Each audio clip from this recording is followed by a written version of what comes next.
mahkota binokasi geus mulang kasarakan pangbalikan. Datang Raja Gagah bagi-bagi duit. Udah pengen rajaan gitu, pengen raja-rajaan sekali-kali gitu. Raja-rajaan, betul-betulan, ada baik.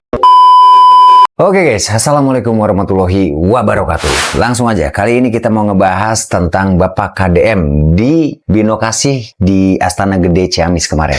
Kalian yang sedang dalam perjalanan semoga dilancarkan. Kalian yang sedang beraktivitas semoga dilancarkan juga. Dilancarkan, diselamatkan. Amin ya rabbal alamin. Kita lihat guys, sampai merinding. Karena apa? Karena Bapak KDM ini sampai menangis. Tengok ya guys. KDM rela hujan-hujanan mengantar mahkota Binokasi ke Astana Gede Ciamis. Disambut ribuan warga. KDM sempat menangis melihat antusias warga Ciamis yang rela mengawal proses ini. Di tengah-tengah hujan lebat itu sejarah tercipta, di mana Astana Gede merupakan salah satu situs paling bersejarah bagi kerajaan Pajajaran. Astana Gede urang bugar, urang tataan supaya balik deui ka jinisna, mulang deui ka asalna. Jadi Astana Gede menurut saya translate nih guys. Astana Gede itu akan kembali ke jenisnya, akan pulang lagi ke asalnya, akan ditata lagi, akan dikembalikan lagi, akan dilestarikan lagi. Seperti itu guys, kurang lebihnya. Ieu hujan jadi jalan kamakmuran. Hujan jadi jalan kemakmuran. Mugia ieu tanah Sunda sing apanjang apunjung. Mugia karukun kawali nu nyaksian. Amin. Jadi kabagjaan yen ayeuna mahkota Binokasi geus mulang kasarakan pangbalikan mapag Pajajaran anyar. Amin. Kirab mahkota Binokasi Jawa Barat, mahkota emas peninggalan kerajaan Sunda. Jadi ini sejarahnya nih guys. Oke, ini bukan sekedar kirap biasa, ini sejarah Sunda yang hidup lagi di depan mata kita. Nanti itu ada kirap mahkota Binokasi yang kembali digelar. Hasil kerjasama pemerintah Provinsi Jawa Barat dan Keraton Sumedang. Dan tentu saja sosok yang lagi sering jadi sorotan, Gubernur kita, Kang Deddy Mulyadi, ikut andil dalam menjaga tradisi ini tetap hidup. Tahun ini kirapnya nggak cuma di satu tempat, rutenya itu keliling banyak daerah nih, mulai dari Sumedang, Ciamis, Tasikmalaya, Cianjur, Bogor, Depok, Karawang, dan Cirebon. Dan nanti puncaknya itu di Bandung. Yang dibawa dalam kirap ini tuh bukan mahkota biasa, yaitu mahkota Binokasi Sang Hyang Pake, mahkota peninggalan kerajaan Sunda dari masa kerajaan Pajajaran hingga ke kerajaan Sumedang Larang. Ini paling menarik nih, ini tuh mahkotanya terbuat dari emas, beratnya itu sekitar 8 kg. Dan punya 3 susunan ornamen yang melambangkan filosofi Sunda, yaitu Sili Asah, Sili Asih, dan Sili Asuh, yang artinya saling belajar, saling menyayangi, dan saling membimbing. Kirap ini bukan cuma soal arak-arakan. Kalau Jawa Barat itu punya sejarah besar yang jangan sampai kita lupakan. Jujur sih, ini bagus dan bikin merinding. Budaya dihargai semegah ini. Salut nih untuk semua yang terus menjaga jati diri Sunda untuk tetap hidup. Jadi kalau menurut kalian, kirap seperti ini penting nggak sih? Tulis komentar di bawah ini ya. Oke.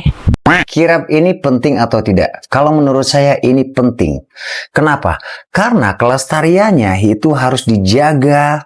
Dan kita hidup di negara kultur yang memang menjaga kelestarian tentang budaya-budaya, tentang tradisi-tradisi. Contoh ada Bali guys. Bali itu punya adat dan budaya yang kental banget. Nah, kirap di Sunda atau Jawa itu harus dijaga guys. Kenapa? Karena itu adalah salah satu budaya peninggalan sejarah dari sejarah Sunda.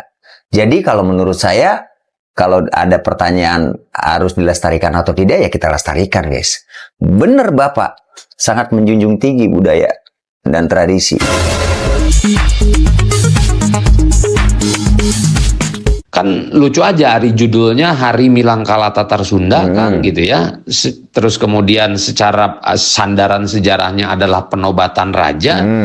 Terus kemudian juga pada prakteknya adalah mengkirabkan atau mengkelilingkan mahkota Binokasi gitu. Jadi apa ya, ini ada ketidakcocokan gitu, ada ketidakrelevan antara landasan sejarah gitu. Terus kemudian apalagi dihubungkan dengan tadi itu program kegiatan, perencanaan dengan praktiknya gitu, pelaksanaannya. Jadi ayolah gitu, ini pemerintah Provinsi Jawa Barat ini lagi dan lagi ini kayak apa ya, programnya itu banyak yang dapat ide, yuk jalanin yuk, ayo gitu.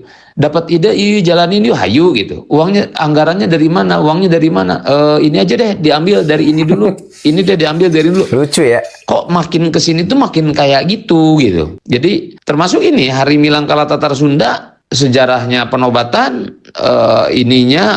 pelaksanaannya memperlihatkan mahkota. Mau nobatin raja juga mungkin malu-malu gitu ya Pak Gubernurnya ya untuk menerima penobatan raja itu gitu. Tapi satu sisi pengen rara-rajaan gitu, pengen raja-rajaan sekali-kali gitu, pengen diarak, pengen diagung-agungkan, mungkin seperti itu mungkin. Makanya saya lihat ini acara Hari Milangkala Tatar Sunda ini ya terlihat ya terlalu dipaksakan lah gitu ya. Ada baik. Begini loh Pak, bukan Bapak KDM itu pengen jadi raja-rajaan. Bukan. Namanya juga tokoh masyarakat, bos. Lalu dia menjaga kelestarian dan menjaga adat budaya. Bukan pengen jadi raja-rajaan. Orang juga semuanya segan sama Bapak. Itu anggarannya mungkin ada begini. Ayo yuk, hayu. Nah, kinerjanya nyata, buktinya ada, jejak digitalnya ada. Tetap aja disalahin. Bagaimana sih Bapak ini? Udah Bapak sih kalau memang mau ada kritik dan saran atau gimana nggak, ini kayak Bapak itu kayak ada iri atau gimana ya, saya nggak ngerti ya. Yang penting mah kinerjanya nyata untuk masyarakat dan dirasakan di masyarakatnya, seperti itu loh Pak. Janganlah Pak sampai dikritik-kritik kayak gitu, raja-rajaan, butul-butulan, ada baik. Saya jujur aja ya teman-teman, dari dulu saya selalu beranggapan kalau DPRD di Jawa Barat itu adalah lembaga yang paling gak berguna untuk saya seorang rakyat dan masyarakat Jawa Barat. Kalian sependapat gak teman-teman? Apalagi ini coba, ngapain dia mempermasalahkan masalah acaranya orang-orang Sunda yang ada di Sumedang yang diinisiasi oleh Bapak Deddy Mulyadi. Saya rasa ini acara yang bagus. Orang-orang Sunda melestarikan budayanya, orang-orang Sunda melestarikan apa yang harus dilestarikan. Kenapa harus diperdebatkan gitu? Apakah orang ini gak suka budaya Sunda? Apakah anggota DPRD ini gak suka budaya Sunda? Ya kalau misalkan kalian gak suka, ya kalian tahu diri, karena kalian dibiayai itu oleh masyarakat Sunda. DPRD Jawa Barat itu pajak kita, pajak orang Sunda, dipakai buat kalian mewah-mewahan. Jadi tahu diri. Kalau ada inisiasi untuk melestarikan budaya Sunda dengan cara apapun, saya rasa bagus. Orang Sunda berhak untuk melestarikan budayanya, sama seperti suku-suku lain. Ini DPRD ya tolil sih kalau kata saya. Tetap KDN One Heart. Acara napak tilas di Sumedang, Bapak Aing. Ya adalah ya komen ngata-ngatain Bapak Aing musyrik, syirik dan lain-lain dah ya. Gua mah bodo amat. Lu mau ngatain Bapak Aing musyrik, syirik, gubernur konten, gubernur raja-rajaan, gubernur apa itu? Lambetura, gubernur pencitraan, Mulyono Jilid 2, mau Mulyono Jilid 2, mau Mulyono Jilid 3, Jilid 4, Jilid 5, nyampe Jilid 10, bodo amat. Yang jelas gua mah KDM is the best. Yes. KDM garis keras. Bapak Aing selalu di hati. Bodo amat, lu mau ngomong apa-apa baik ya, kagak bakalan bisa merubah. Gua nih ya, salah satunya gua begitu kan ya, yang pecinta Pak Deddy Mulyadi, kagak bakal bisa ngerubah. Mau dihasut sejauh apapun dengan pemberitaan hoax-hoax, dengan julukan-julukan apapun itu, dengan penggiringan-penggiringan apapun itu yang buruk-buruk tentang KDM, bodo amat. Gua mah tetap one heart untuk Bapak Aing Pak Deddy Mulyadi, ya kan? Itu gua mah. Ada yang sama kagak? Ada dong. Kalau sama, kita berarti satu jalur, satu gerbong. Udah, bye. Begini asal-usulnya kenapa Kang Deddy Mulyadi dipanggil raja.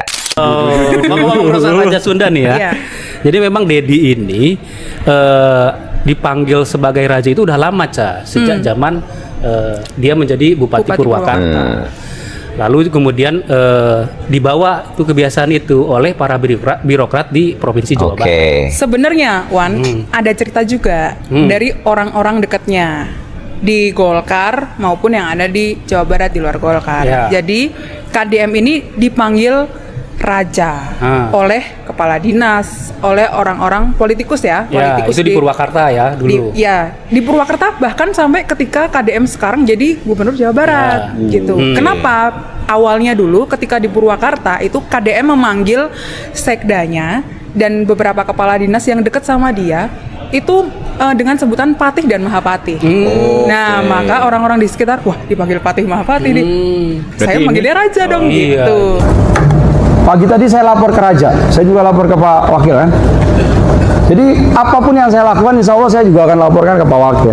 Pak Wakil juga akan memberikan take and give ke saya, supaya kita sama-sama berjuang. Ya.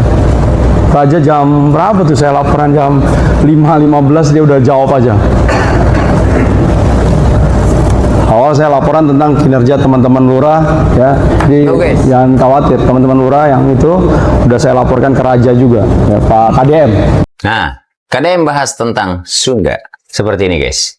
Sunda, rajanya tidak meninggalkan istana yang mahal sekali. Orang Sunda harus dengar penjelasan Kang Deddy Mulyadi yang membahas tentang Sunda dan alasan kenapa orang Sunda sering tersingkir dari panggung politik. Maka kalimat Bapak Aing sesungguhnya adalah kalimat perubahan mindset berpikir orang Jawa Barat bahwa ini bukan lagi kaum feodal, tapi kaum yang memiliki kesetaraan, karena Sunda secara ideologis itu adalah sistem nilai ajaran yang mengajarkan tentang kesetaraan. Sehingga di Sunda hampir tidak ditemukan menak. Sunda, rajanya tidak meninggalkan istana yang megah. Rajanya tidak meninggalkan keturunan yang mengaku sampai hari ini tidak ada. Sunda hanya meninggalkan satu spirit.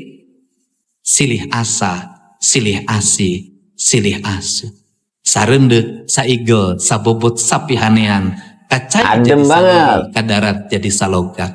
Kalimat sa adalah kalimat jamak menjadi tunggal. Sehingga tauhidnya orang Sunda itu tidak bersifat hanya imanensi, tetapi transendensi. Karena dia transendensi, maka jamak menjadi tunggal. Siapa yang menunggalkan yang jamak itu kalimat sa, yaitu Allah. Di mana letak menyatukannya? Pada kebeningan hati, kebersihan diri, cerik putih, celak herang, caang bulan, 14, jalan gede, sasapuan, tegenek, temalek-mek, balungbang timur, narawang. Sehingga Kang Dede, kenapa orang Sunda dalam politik tidak terlalu menonjol? Apa yang membuat dia selalu tersisih dalam dunia politik? Yaitu sifat tidak pernah curiga, sifat yang selalu menerima. Karena orang Sunda hatinya cerik putih, celak herang. Ditambah satu lagi sifatnya, tidak memilih keributan, lebih memilih keheningan. Orang Sunda daripada kudu papaseaan, mending keneh mundur, ninggalkeun talang. Lain kulantaran eleh, kulantaran embung pasia jeung nogelo. Keren. Benarkah KDM adalah raja yang diprediksi dalam Uga Wangsit Siliwangi? Tentang Kang Deddy Mulyadi, apakah benar sudah diprediksi oleh Prabu Siliwangi? Saya mau bacain Uga Wangsit Siliwangi. Kalian dengerin dan simak. Apakah ada kecocokan? Tapi ini pakai bahasa Sunda ya. Karena Uga Wangsit Siliwangi ini hidup di pantun-pantun Bogor. Ke saenggeus naikeun pamimpin tina hulu banteng, tuluy naikeun pamimpin make hulu manuk titironan. Datang Raja Gagah bagi-bagi duit. Ngan geus teu sabar, nungguan wayah, anak banteng ngamuk, nguap ngawi. Nah, kalau kita pakai prinsip cocokologi ya, saenggeus naikeun pemimpin tina hulu banteng, artinya sesudah naikin pemimpin dari kepala banteng. Nah, kalian cocok-cocokin aja lah yang kepala banteng itu siapa ya kan. Tuluy naikeun pemimpin make hulu manuk titironan. Nah, kemudian mengangkat seorang pemimpin, raja, yang menggunakan kepala burung titironan. Titironan tuh apa ya? Yang nggak seperti asli gitu ya. Nah, kalian juga bisa cocokologi aja lah ya. Datang Raja Gagah bagi-bagi duit. Nah, Raja Gagah bagi-bagi duit kira-kira siapa tuh? Yang suka dibilang raja siapa? Ngan geus teu sabar nungguan wayah, artinya udah nggak sabar nungguin waktu. Anak banteng ngamuk nguak ngawis. Nah, anak banteng nih kira-kira siapa? Apakah yang begini? Anak Surano tukang baso. Atau yang mana? Itu namanya cocokologi.